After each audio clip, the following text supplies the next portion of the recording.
Ouais, nous voici à Tahiti. On est enfin arrivé. Ah, il a chié chaud. Salut à tous, c'est Valéota. Salut. On se retrouve aujourd'hui par un superbe temps magnifique. Ce que vous entendez là, ce n'est pas le bruit de la mer, ce n'est pas le bruit des petits oiseaux dans le ciel. Ça c'est sûr. C'est le bruit de la pluie picarde qui tombe sur ce toit en métal. Depuis 3 heures. Hein. Voilà, depuis 3 heures. Donc depuis 3 heures, on attend pour essayer de faire notre petit test, n'est-ce pas? Et comment vous dire que le test, on va le faire en intérieur du coup. Hein. Ouais, on n'a pas le choix là. Mais ça tombe bien, on a un bon petit spot qui se prête assez au test de modules et d'antennes et ainsi de suite. Donc au cas où vous ne l'auriez pas compris, deuxième vidéo de test du Rapid Fire. À part qu'aujourd'hui, on a écouté vos commentaires, on a essayé de les prendre en compte un maximum. Première chose, on a des antennes directionnelles, voilà, qui sont toutes les deux avec un gain de 10 dB. Bon, c'est pas des antennes de même marque, mais elles sont sensiblement équivalentes en termes de performance. Deuxième chose, sur la tête de haute, cette fois-ci DHDO, c'est-à-dire qu'on teste cette fois-ci avec 2 paires de HDO. Merci à Yohan pour ton petit merci prêt. Yohan, c'est cool.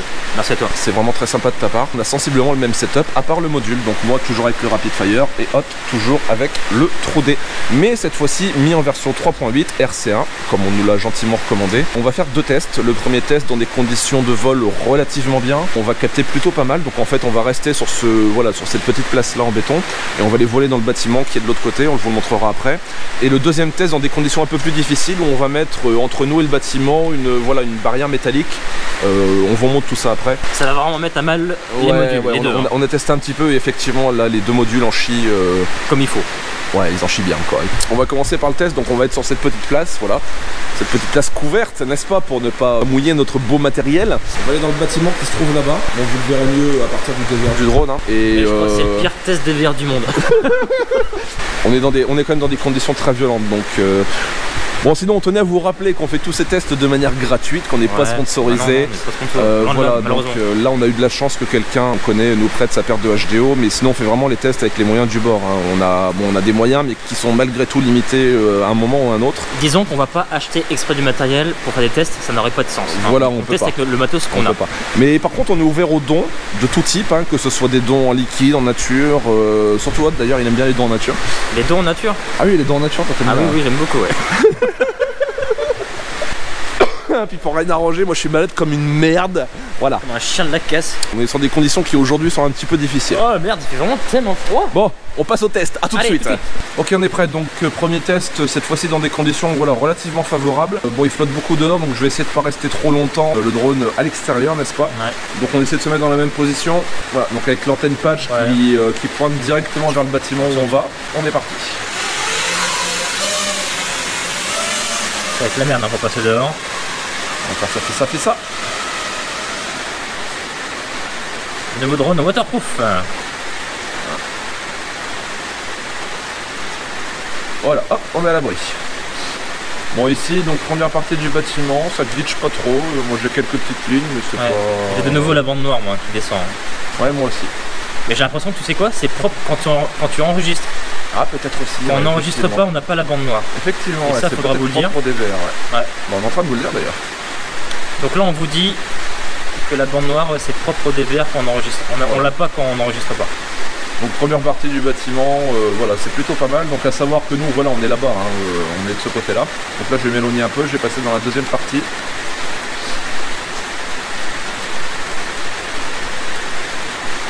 Bon, ça glitch un poil plus, mais c'est pas. On est quand même sur des conditions de vol qui sont favorables, hein. Qui sont très acceptables, tout à fait. Alors ici c'est un peu plus neigeux.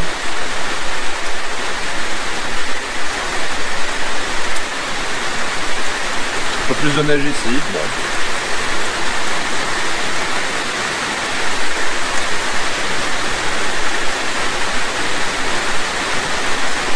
Non, dans l'ensemble c'est pas mal de mon côté, je sais pas pour toi. Pareil. Bon, malheureusement il flotte grave dehors, donc ce qu'on va faire c'est que je vais poser le drone là. Je vais pas le faire revenir. Et puis on va essayer de se déplacer un petit peu donc pour agrémenter un petit peu notre vidéo. Bon, vas-y, je te laisse venir avec moi. Donc là l'idée c'est qu'on va rentrer dans le bâtiment qui est ici. Donc qui est avec un mur en métal assez épais a priori. Donc l'idée c'est qu'on va se mettre dedans et a priori ça devrait vraiment brouiller la réception. On va se rajouter des obstacles. Voilà, on se rajoute des petits défis. Donc à savoir que ça capte mieux forcément si on est là, hein, vu qu'il y a la porte d'entrée. Ce qu'on va faire pour ça, c'est qu'on va s'éloigner un petit peu. Comme ça, du coup, même si on n'est pas exactement au même endroit, ça va limiter, voilà, ça va limiter un petit peu les différences de perception qu'on pourrait avoir. Voilà, donc là, on est plutôt pas mal. Du coup, je vais essayer de tenir la caméra. Voilà, comme ça. On va se faire attaquer par les hirondelles. On va se faire attaquer par les hirondelles. Ouais, voilà. Bon alors. Sauf que ça va pas parce que moi je suis en face du truc, toi tu l'es pas. T'es pas en face? Bah moi je suis en face mais toi tu l'es pas. C'est pas ça. Moi je suis côté gauche, c'est bon. Ok. Côté droit, c'est bon. Ok. On se met face à face, donc antenne qui dirige. Regarde, je te laisse mettre ton antenne, je te laisse te tourner, voilà, légèrement comme ça. Ok. Qui dirige bien vers le trou de la porte. C'est parti. Donc là on est dans la première partie du bâtiment. On voit déjà que c'est pas la même On voit chose, déjà que c'est un peu plus compliqué. Donc je suis toujours dans cette première partie du bâtiment, donc celle où on capte le mieux. Je fais un petit tour hein, pour voir ce qui se passe. Bon, j'ai de la neige, mais je vois bien les poteaux. J'ai de la neige aussi, mais ça va aussi.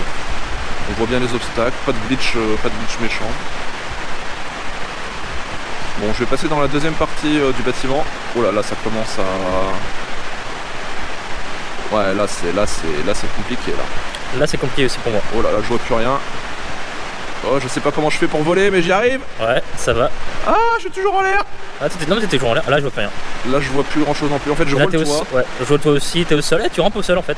Énorme. Comme un petit. Ah, bien joué. Bon, là, on est vraiment sur. Oh là là. Oh, j'ai touché le sol. Essaie de revenir du coup. Ouais. Attends, là, je suis pas dans le bon sens. Ouais, voilà, ouais, droit devant. Là, droit devant. Allez, on prie. Putain. Ah, bah, je suis au sol. Bon. Là, je pense que t'es à l'envers maintenant. Je sais pas, je vois plus rien. On va se rapprocher un petit peu pour essayer de voir qu'est-ce qui se passe. Et puis moi je filme mais dans biais, tu vois, je filme comme ça fait oui, non, un style. Hein. De toute façon on a dit qu'on faisait la pire vidéo de l'année, donc c'est parti. Bah je pense que c'est bien parti, oui. Ah ouais non, là on est très bien parti. Donc là je commence à revoir un petit peu. Effectivement je suis un petit peu à l'envers. Donc je vais pas te mentir qu'on va essayer de se remettre à l'endroit. Allez go. Voilà. Ok, c'est parti. Ok, donc je vais me remettre dans la première partie du bâtiment.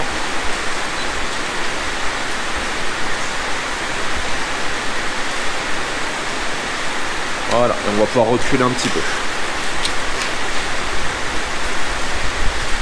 Allez.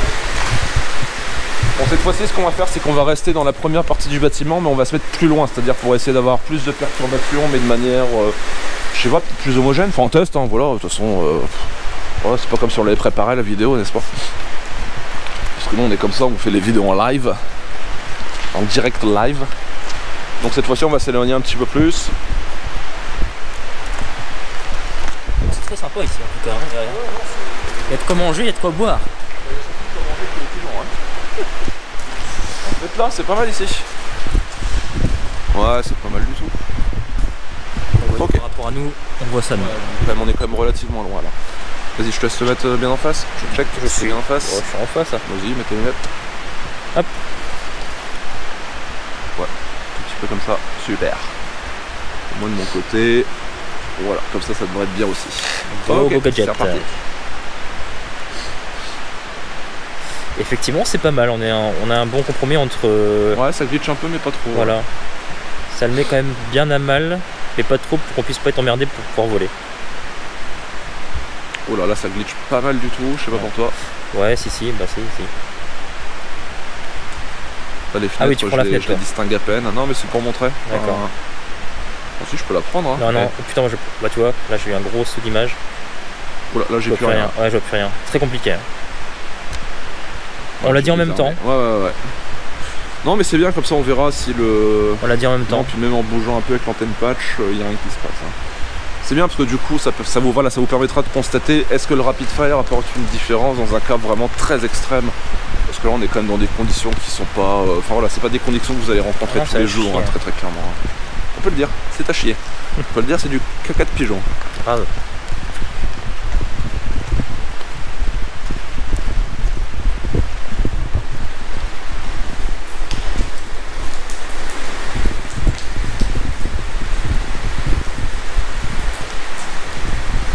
Bon bah écoute, on va remettre un peu en l'air. Allez, go. Voilà, j'ai beaucoup de merde sur la caméra. Par contre, on voit plus rien à la caméra, quoi. Donc on va essayer de le ramener sain et sauf. En fait, je suis dans la deuxième partie du bâtiment. Ah non, c'est non. C'est la première partie. Non, je vois rien. Par contre, il y a des flags. Enfin, il y a des flaques, hein. Oh lolo. Ah, on sait que c'est fermé. Parce que c'est pas l'autre endroit. Ah, donc je suis pas du bon côté du bâtiment. Pas mon côté. Là, c'est à gauche, normalement. Voilà, c'est. Voilà. Je vous avouerai qu'avec la merde de pigeon et les 2-3 plumes que j'ai sur la caméra, c'est pas évident. Voilà. C'est quoi?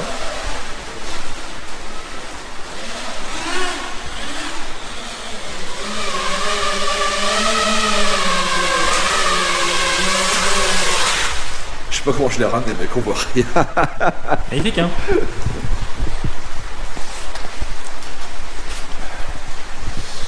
Ouais, donc effectivement la caméra était un petit peu sale. Un petit peu, légèrement sale. Ok, bon bah écoutez, ce qu'on va faire c'est comme la dernière fois, hein. On va rentrer à baraque à frites, puis on va débriefer tout ça et puis on fera une petite conclusion. En fonction de ce qu'on a vu, maintenant que on est sur des conditions de test où voilà, on a vraiment les mêmes lunettes, sensiblement les mêmes antennes. Oh putain, j'arrive pas à le débrancher, c'est une blague. On est vraiment sur la pire vidéo de l'année. Voilà. Il fait martyriser par son drone. D'ailleurs, à savoir que Hot accepte les dons, particulièrement maintenant, parce que ce qu'on vous a pas dit, c'est qu'entre la première partie de la vidéo et la deuxième, vous avez peut-être pas remarqué, mais Hot il tirait plus la même tête. Hot il était un peu moins content, donc ce que je vais faire, c'est que je vais te laisser mon drone. Regarde. Je vais vous montrer ce qui s'est passé. On a fait une connerie. Alors je vais vous le montrer avec mon téléphone, mais c'était avec le téléphone de Hot en l'occurrence. Le téléphone, tu vois, je sais même, je crois même que c'est moi qui l'ai posé là pour l'instant. Il l'a posé là, oui. Ouais. Ouais, je te laisse ouvrir le coffre, mon cher Hot. Donc je me suis dit, tiens, on a besoin de prendre un truc dans le coffre. Donc on a fait ça, on a ouvert le coffre. Vois-tu, comme ça. Et puis on a oublié le téléphone. À part que là, tu vois, peut-être que là. Tiens, il est pas. Ah, si, il est con. Enfin, il est moins con. Parce que voilà. Le mien étant peut-être un tout petit peu plus large que celui de Hot. Ce qui s'est passé, c'est que le téléphone s'est coincé là. Ah, peut-être pas, attends. Parce qu'à mon avis, regarde, si je referme, regarde ce qui va se passer. Il va se coincer avec. Voilà, et voilà exactement ce qui s'est passé, à part que le coffre on l'a refermé, voilà, jusqu'au bout. Donc du coup, je sais pas si tu vois la caméra, mais il y a un petit éclat dans la peinture, et puis le téléphone du Hot, comment te dire que l'appareil photo, il marche plus très bien. Enfin, en fait, on a transformé l'iPhone 7 qui avait l'appareil photo qui ressortait un peu en iPhone 6 avec l'appareil photo qui rentre un peu. C'est plus un iPhone, là c'est un iPad, enfin c'est un... Non, même pas un iPad, c'est un iPod, voilà. Ouais, un iPod avec un écran. Voilà, exactement. Donc sans appareil photo. Content. Heureux, on est très heureux. Donc voilà, envoyez vos dons à Emmaüs. Ils en ont plus besoin que moi. Parce qu'ils en ont plus besoin que nous. Bon allez, petit débrief et puis à tout de suite, bisous. Nous revoici, nous revoilà, donc on vient de regarder les 2 vidéos en DVR. On est assez surpris. Bon, alors déjà dans un premier temps, ne prenez pas en compte les sauts d'images que vous avez sur le DVR du Rapid Fire. Je sais que dans les lunettes, je ne les ai pas eues. Donc voilà, n'en tenez pas compte. Ceci dit, pour le reste, on va pouvoir vous en parler. Les points forts du Rapid Fire, il y en a beaucoup moins que ce qu'on pensait. Hein. Enfin, voilà, là, avec des antennes patch équivalentes. Voilà, c'est les antennes patch équivalentes et surtout le nouveau firmware du 3D, le 3.8 RC1 qui... Franchement, moi, m'épate. Hein. Il fait clairement le taf. Ah oui, il fait plus que le taf. Il est vraiment très très étonnant. Donc les points forts. On remarque quand même que le Rapid Fire se débrouille légèrement mieux dès que les conditions sont un peu difficiles. Mais c'est léger. Très léger. Vraiment léger. Hein.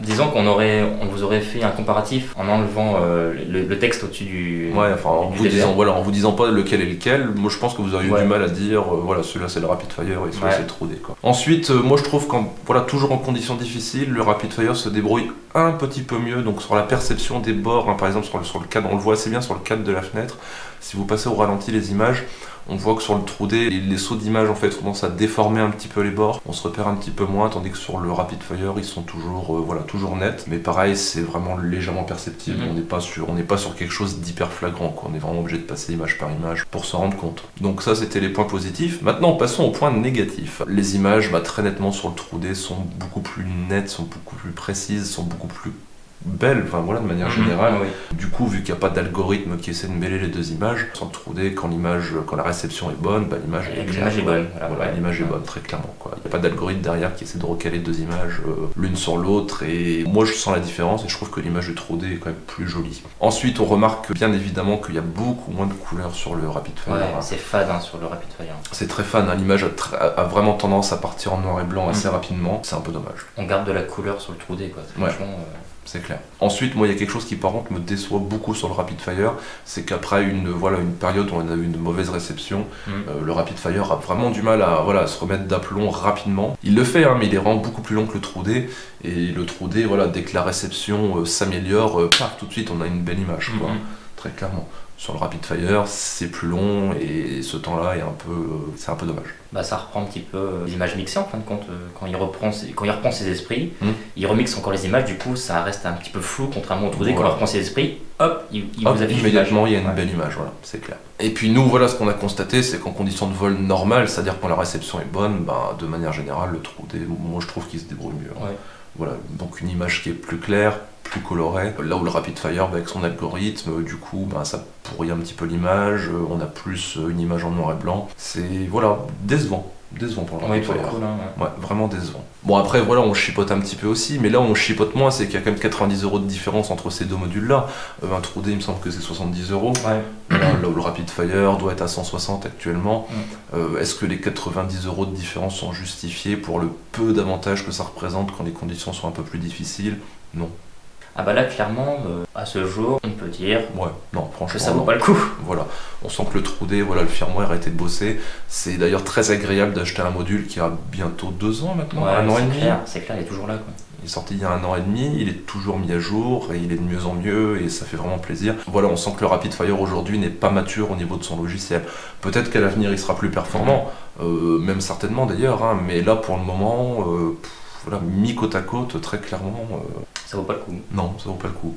Donc on revient à ce qu'on a dit à la précédente vidéo, voilà, pour le moment, si vous devez acheter un module, sincèrement, achetez un True-D. Dépensez pas vos sous, dépensez pas 90 € de plus dans un module où on ne sait pas ce qui va se passer à l'avenir. Est-ce que c'est un achat que je regrette moi à titre personnel? Bah oui et non, enfin d'un côté oui parce que je me rends compte que le True-D fait aussi bien, non parce que de toute façon j'avais envie de le tester et que j'espère bien que voilà qu'il sera mis à jour à l'avenir, mais pour le moment c'est pas, on n'est pas dans l'urgence. Si vous avez une paire de Dominator ou une paire de HD2, HD3, le meilleur conseil qu'on peut vous donner aujourd'hui c'est ces 90 € là, mettez-les de côté pour acheter une paire de HDO. Oui. Voilà. Clairement. Là, la différence sur les HDO, vous allez la sentir, elle est vraiment exceptionnelle quoi, en termes d'image. Hein. Donc voilà tout ce qu'on avait à dire, hein. Donc ce sera le dernier test du coup qu'on va faire sur le module Rapid Fire. Je pense pas qu'on va en tirer beaucoup mieux pour le moment. Éventuellement, s'il y a une super mise à jour qui sort, on refera peut-être un test à ce moment-là. Pour le moment, voilà, le verdict est clair. Avantage au True-D, déjà de par son prix, et de par la qualité générale qui est très satisfaisante pour 70 €. Très très satisfaisante. Par contre, la dernière recommandation qu'on peut vous faire, c'est investissez dans une bonne paire d'antennes. Bon, je sais pas si vous avez constaté, mais nous on utilise une antenne patch donc qui est pas donnée. Hein. Donc Hot utilisait une XR 5.8, donc qui marche déjà très bien, qui se trouve dans une trentaine d'euros, je dirais. Ouais, 30 €. Moi j'utilise une antenne patch VAS, donc Video Aerial Systems, que vous trouvez pas en France mais sur d'autres shops éventuellement à l'étranger, qui doit coûter dans les 40 ou 45 €. Voilà, investissez dans ce genre d'antenne, ça vaut vraiment le coup, elles ont un gain de 10 dB et c'est... Ah, on voit clairement la différence. On voit très clairement la différence avec une antenne avec un gain de 5 ou 6 dB, quoi, vraiment. C'est de très très bonnes antennes. Ce sera tout pour aujourd'hui, on vous dit à très bientôt pour de nouvelles aventures chez Valiant. Salut.